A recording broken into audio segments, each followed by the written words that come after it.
kailangan umalis ng ating mga kababayan.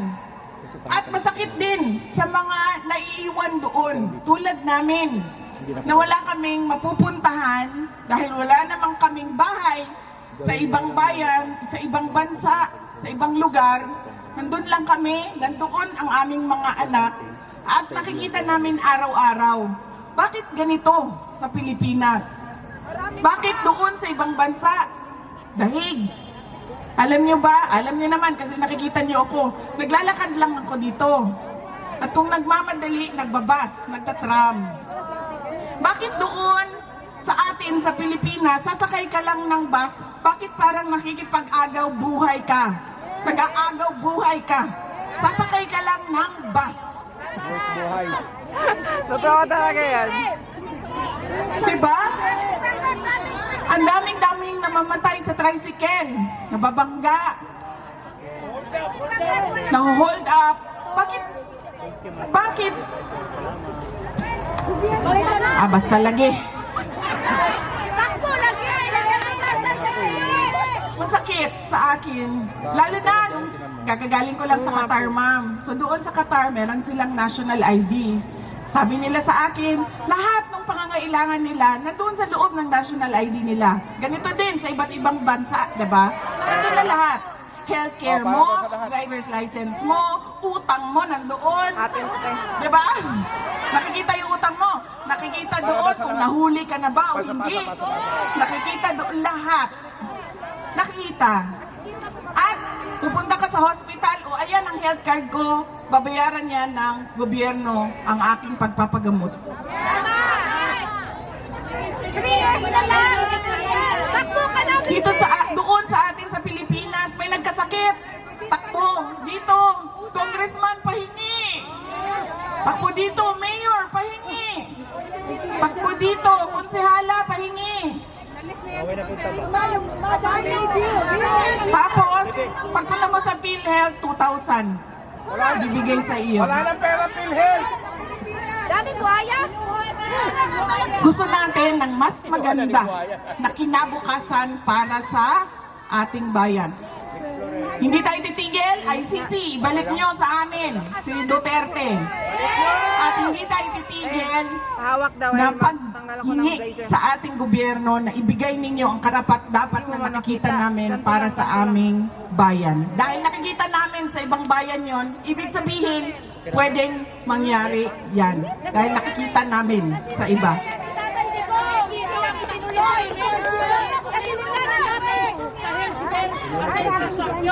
Sa Pilipinas, ang taxes namin pinupulsa ng mga buhayang politiko.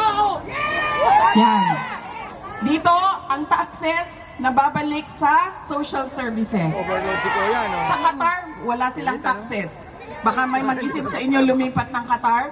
Wala silang taxes doon. Walang deductions at all. Pero libre lahat.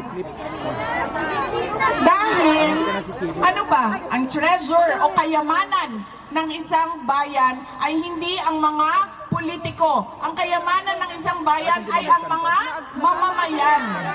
Kaya dapat nauuna ang mamamayan bago ang politiko. Dahil ang trabaho ng politiko ay ibigay kung ano ang karapat-dapat sa bayan at sa mga mamamayan. Sayang ano? Ano ba yan, Sony?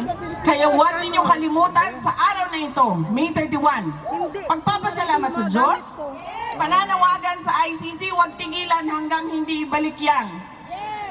Patay digong natin.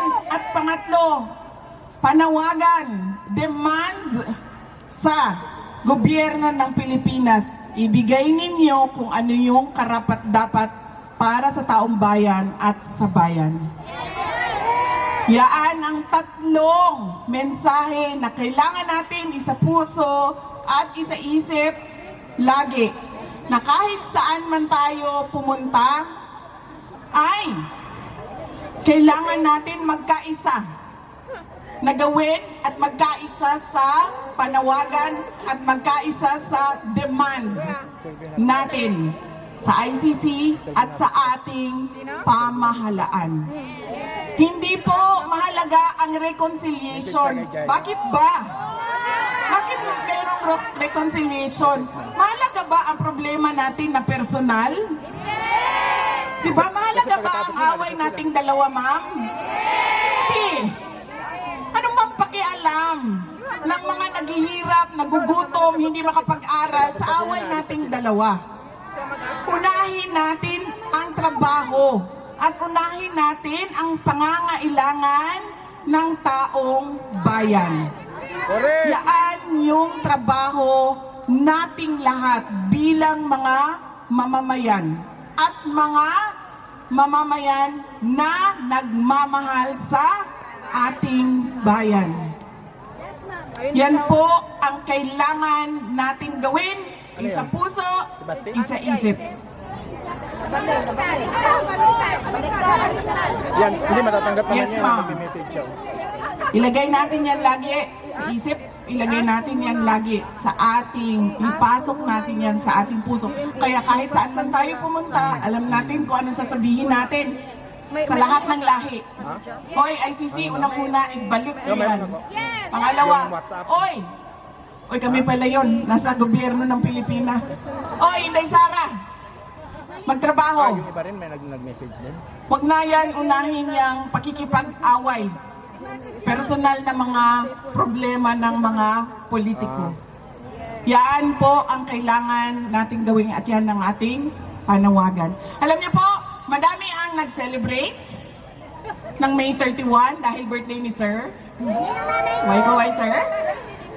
Marami ang naghanda. Nagpapasalamat ako kay Senator Amy dahil merong 3 lechon sa likod para daw sa inyong lahat. At merong 300 na cupcakes galing kay Senator Amy para daw sa inyong lahat.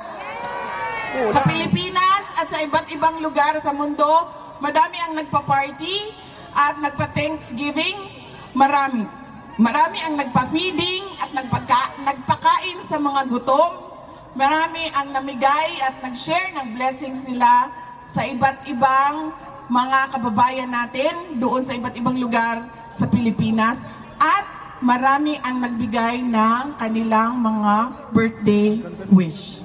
Alam niyo po, ang wish ko ngayon na birthday ko ay ngayong 28 years old na ako. Ang wish ko pa, hindi ko alam mababa, sir, no? Kanina 32, then naging 31. Ngayon naging 28 na. Okay.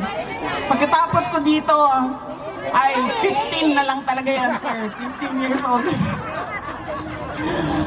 Ngayong araw na 28 years old ako, unang-una, sana ay bigyan kayo lahat ng Pilipino sa buong mundo ay bigyan ng Diyos ng magandang kalusugan, good health. At pangalawang birthday wish ko ay sana lahat ng birthday wishes ninyo para sa akin ay ibigay din sa inyo ng Diyos.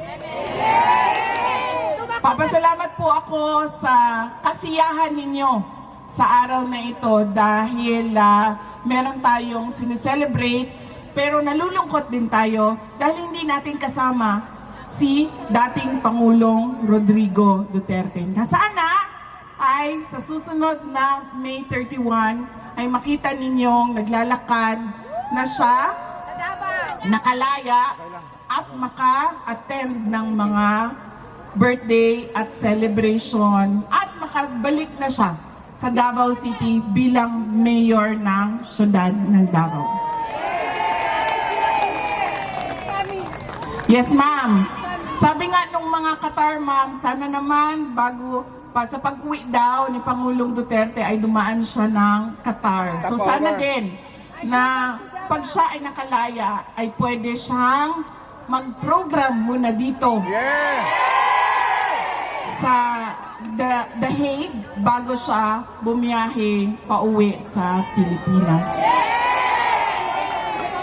Mga kababayan, ang lahat ng ginagawa natin ay para sa Diyos, sa bayan, at sa bawat pamilyang Pilipino. Syukran.